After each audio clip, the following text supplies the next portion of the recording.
The film opens on a stormy night.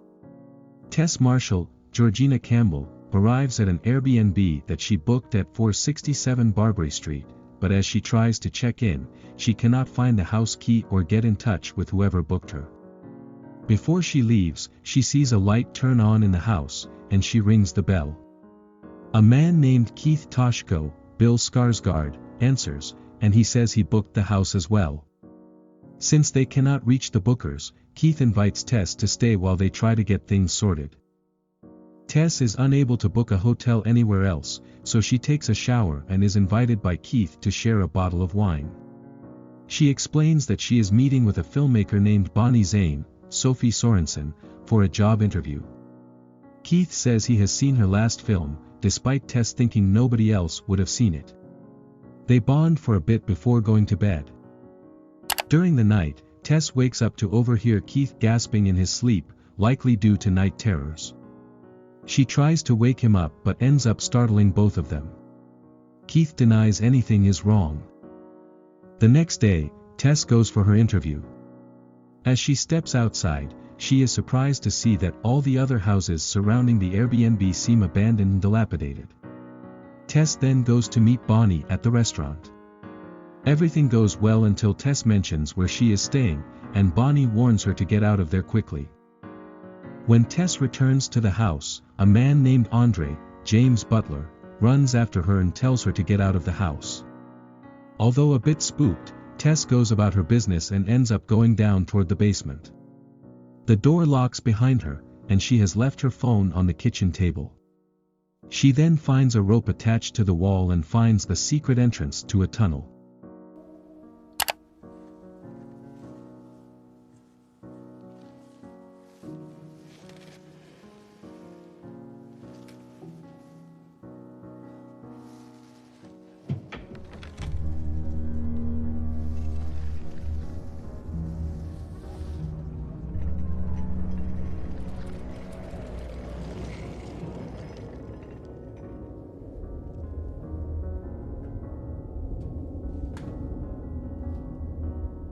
Despite some initial hesitance, Tess goes into the tunnel for a little bit. She comes across a room with a bed, a camera, and a bloody handprint on the wall, as well as a staircase going further down, causing her to freak out. She runs back to the basement and sees Keith outside, so she gets him to help get her out. Tess explains to Keith what she saw and says they need to get out of there. Keith tries to reassure her that there is nothing serious down there, so he goes to check it out. After a while, Tess goes looking for Keith, and she walks down the staircase. She hears Keith screaming and calling for help. Tess finds him in the tunnel, and he says something bit him. Before they can run, a horrifying naked humanoid monstrosity, the mother, Matthew Patrick Davis, appears and smashes Keith's head until he is dead before she roars at Tess. An undisclosed amount of time later, screenwriter A.J. Gilbride, Justin Long, is driving when he gets a call from his colleagues. They tell him he is being dropped from their latest project because a woman is alleging that A.J. raped her. He maintains his innocence, but even his accountant drops him from representation. A.J. later goes out with a friend, all but outright admitting that he pressured the woman into sex. A.J. later goes out of state to the house he is renting, which happens to also be the Barbary house. He arrives and finds Tessa's luggage before going into the basement to investigate. He is found and chased by the mother before he falls into a pit where Tess is being kept as well. Jump back to sometime in the 80s, when Barbary Street was full of residents. A man named Frank Richard Brake, who lives in the same house, goes to a store to get baby products. He then spots a young woman and follows her back to her house. Frank dresses as a man from the electric company to get inside her house and unlock her bathroom window. When he returns home, his neighbor Doug, Kurt Braunholer, tells Frank that he and his wife are selling their house. Back in the present, Tess tells AJ to be quiet and calm down. The mother then lowers a baby bottle down into the pit, which Tess drinks from, but AJ is less willing.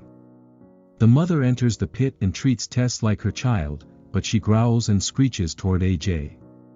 Tess and AJ manage to climb out of the pit and begin to make their way out, but AJ is left behind and trapped in a room where the mother forces him to breastfeed off her. Tess manages to break the window to the basement and is pulled out by Andre before the mother can reach her.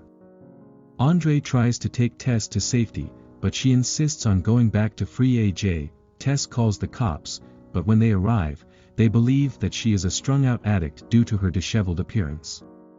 She brings them to the house, but since she has no proof that there is any evidence of a crime, the cops leave.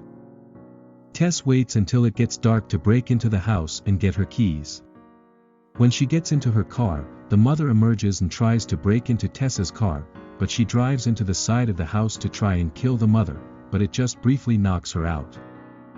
Meanwhile, AJ has made his way into a room where he finds Frank, bedridden and close to death.